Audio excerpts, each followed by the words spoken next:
Doctor ഈയിടെ ഒരു statement പറഞ്ഞിട്ടുണ്ടായിരുന്നു, ആന്റിബോഡീസും ബ്രസ്റ്റ് ക്യാൻസറും തമ്മിലുള്ള ബന്ധം. അപ്പോൾ അതിനെക്കുറിച്ച് എന്താണ്, അതിൽ എത്രത്തോളം സത്യമുണ്ട് എന്നുള്ളത്? ഞാനത് ആക്ച്വലി ഇയാളെ നേരിട്ട് കാണിച്ചു തരാം. ഇതെന്ന് പറഞ്ഞാൽ പബ്മെഡിൽ റീസെൻ്റ് ആയിട്ട് വന്ന ഒരു റിസർച്ചാണ്. അതായത് breast cancer populations may have an increased prevalence of thyroglobulin antibody and thyroid peroxidase antibody, A systematic review and meta analysis. ഇതുപോലെ ഒത്തിരി റിസർച്ച് പേപ്പേഴ്സ്, ഇത് ഒരെണ്ണമാണ്.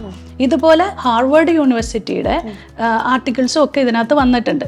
അപ്പോൾ ഇതിനെപ്പറ്റി പറയുന്ന ആൾക്കാർക്ക് ശരിക്കും പറഞ്ഞാൽ ഇതിനെപ്പറ്റിയുള്ള നോളജ് ഉണ്ടായിട്ട് വേണം ഇതിനെപ്പറ്റി സംസാരിക്കാനായിട്ട്. അപ്പം ഞാൻ ഈ ഒരു സംഭവം എനിക്കെങ്ങനെയാണ് മനസ്സിലായെന്ന് വെച്ചാൽ, നമ്മൾക്ക് ലേഡീസിൻ്റെ ഹെൽത്തുമായിട്ട് ബന്ധപ്പെട്ട്, അല്ലെങ്കിൽ നാച്ചുറോപ്പതി എന്ന് പറയുന്ന എല്ലാവരും ലാസ്റ്റ് ഹബ്ബാണ്.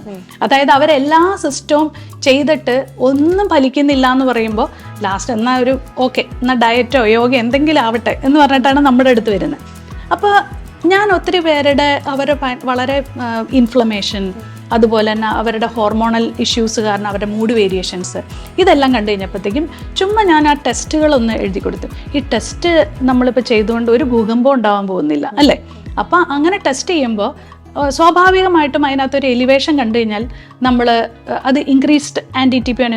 ഇവർ തന്നെ പേടിച്ചു പോയിട്ട് നമ്മുടെ അടുത്തേക്ക് ഓടി വരും, എന്താ ചെയ്യേണ്ടതെന്ന് ചോദിച്ചിട്ട്. അപ്പം നമുക്ക് എന്താ ചെയ്യാൻ പറ്റുക? നമുക്ക് ഇതിനകത്ത് നല്ലൊരു ഡയറ്റ് പറഞ്ഞു കൊടുക്കാം, അതുപോലെ തന്നെ ലൈഫ് സ്റ്റൈൽ പറഞ്ഞു കൊടുക്കാം, യോഗ പറഞ്ഞു കൊടുക്കാം. ഇത് നമ്മുടെ കയ്യിൽ നിൽക്കാത്ത കാര്യമാണെങ്കിൽ നമ്മൾ എന്ത് ചെയ്യും? ഇതിനകത്ത് ഒരു ചെറിയൊരു ക്യാൻസറിൻ്റെയോ അല്ലെങ്കിൽ അങ്ങനെ എന്തെങ്കിലും വരാനുള്ള സാധ്യതയുണ്ടോ എന്നറിയാൻ വേണ്ടി നമ്മൾ എന്ത് ചെയ്യും? ഗൈനക്കോളജിസ്റ്റിൻ്റെ അടുത്തേക്ക് വിടും. അല്ലെങ്കിൽ നമ്മളൊരു അതിൻ്റേതായിട്ടുള്ള ന്യൂറോ ആണെങ്കിൽ അങ്ങനെ, മറ്റേ എൻഡോക്രൈനോളജിസ്റ്റ് ആണെങ്കിൽ അങ്ങനെ, ഗൈനക്കോളജിസ്റ്റ്, ഏത് വിഭാഗത്തിൻ്റെ അടുത്തേക്ക് പോയാലാണ് നമ്മുടെ പേഷ്യൻറ്റിന് ഗുണം കിട്ടുക എന്നുള്ളത് മാത്രമാണ് ഒരു ഡോക്ടറിൻ്റെ ധാർമ്മികമായ ഉത്തരവാദിത്വം. അപ്പം ഞങ്ങളുടെ ഡ്യൂട്ടി എന്താ? അതങ്ങനെ വരുന്നുണ്ടെങ്കിൽ നമുക്ക് എങ്ങനെ പ്രിവെൻറ്റ് ചെയ്യാൻ പറ്റും, അതാണ് ഞങ്ങളുടെ ജോലി. അല്ലാതെ എനിക്കതിന് ഓപ്പറേഷൻ വല്ലതും ചെയ്യാൻ പറ്റുമോ?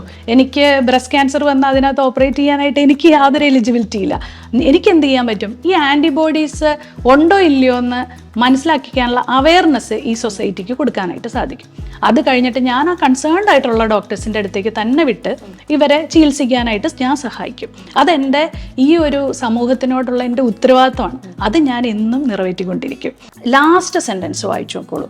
അതായത് results of this meta-analysis suggest strongly that TGAB and TPOAB positive rate among patients with breast cancer should be higher than among the non-breast disease control group. ഇത് ഞാൻ ചെയ്തതല്ല, ഇത് 1990s തൊട്ടുള്ള റിസർച്ച് പേപ്പേഴ്സാണ്. അപ്പോൾ ഇത് വായിച്ചാൽ മാത്രമേ നമ്മുടെ ഡോക്ടേഴ്സിനും എല്ലാ ഡോക്ടേഴ്സും ഇങ്ങനെയൊരു ബോധവൽക്കരണം നമ്മുടെ സമൂഹത്തിന് വേണ്ടി ചെയ്യണം. അതിനെതിരെ പറയാതെ നമ്മൾ അതിന് വേണ്ടിയിട്ട് ഒത്തൊരുമിച്ച് പേഷ്യൻസിൻ്റെ ഹെൽത്തും അവരോട് ജസ്റ്റിസ് ചെയ്യുന്നവരുമായി നമ്മൾ മാറുക. അതാണ് എനിക്ക് പറയാനുള്ള ഒരു സന്ദേശം.